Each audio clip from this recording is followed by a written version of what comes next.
நம்முடைய சாய் விசித்ரா நேர்காணலில் கூட விஜய் சேதுபதி ஒரு முக்கியமான விஷயத்தை சொல்லியிருந்தார்.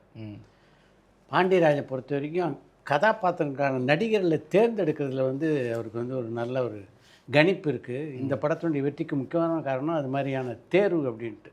அது மாதிரி தான் இந்த படத்தில் விஜய் சேதுபதி நித்யாமனுடைய கெமிஸ்ட்ரி அது ரொம்ப பிரமாதமாக ஒர்க் அவுட் ஆயிருக்கு இந்த படத்தில் த்ரூ அவுட். அவங்க 2 பேரும் நடித்த சீனில் உங்களுக்கு ரொம்ப பிடிச்ச சீன் எது இந்த படத்தில்? எனக்கு அவங்க நடித்ததில் ஹோட்டலுக்குள்ளே நடக்கிற சீன் எல்லாமே எனக்கு ரொம்ப பிடிக்கும்.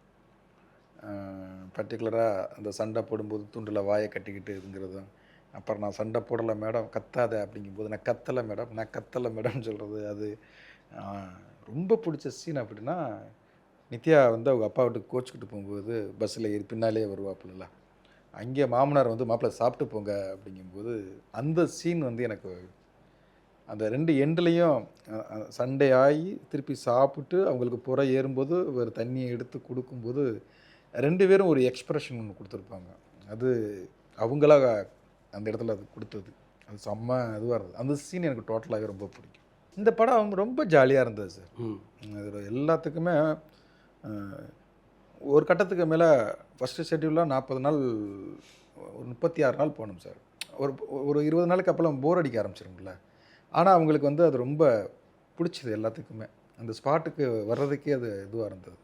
இன்னும் சொல்லப்போனால் படம்லாம் முடிய நெருங்க ஷூட்டிங்கை தள்ளுங்கிற மூடுக்கு இவங்க வந்துட்டாங்க.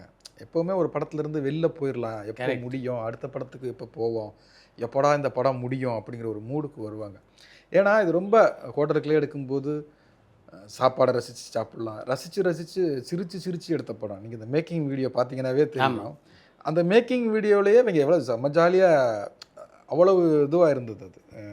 அது உட்காந்து பேசும்போது, மொத்தமாக உட்காந்து காட்சிகளை விளக்கும்போது, அதே மாதிரி தூண்டி கருப்பர் கோயில்கள் எடுக்கும்போதும் அவ்வளோ சந்தோஷமாக இருக்கும். இந்த படம் ஆரம்பித்ததுலேருந்து முடிகிற வரைக்கும் எல்லாருக்குமே ரொம்ப பிடிச்சிருந்தது. ரொம்ப ரசித்து ஒர்க் பண்ணாங்க. ஒவ்வொரு டெக்னீஷியனும், ஒவ்வொரு ஆர்டிஸ்ட்டும், ஒரு லைட்மேன் முதற்கொண்டு அவ்வளோ சந்தோஷமாக.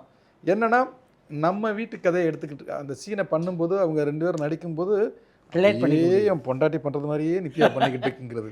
இந்த பக்கம் லேடிஸ் இருக்கும்போது எங்கள் வீட்டுக்காரரும் இப்படி தாங்க பண்ணுவார் அப்படிங்கும்போது அவங்களுக்கு ஈஸியாக கனெக்ட் ஆகிடுச்சு. அந்த தங்கச்சி கேரக்டர் வரட்டும், அம்மா தீபாக்கெல்லாம் பார்க்கும்போது ஐயோ எங்கள் அம்மா அப்படியே இருக்குங்க, இதை விட 2 மடங்கு எங்கள் அம்மா அப்படின்னு சொல்லி அங்கே வேலை பார்க்குறவங்களே கமெண்ட் அடிப்பாங்க. அப்போவே நமக்கு தெரிஞ்சிருச்சு, ஓகே இது எல்லாருக்கும் இந்த படம் ஈஸியாக கனெக்ட் ஆக ஆரம்பிச்சிருச்சு அப்படிங்கிறது.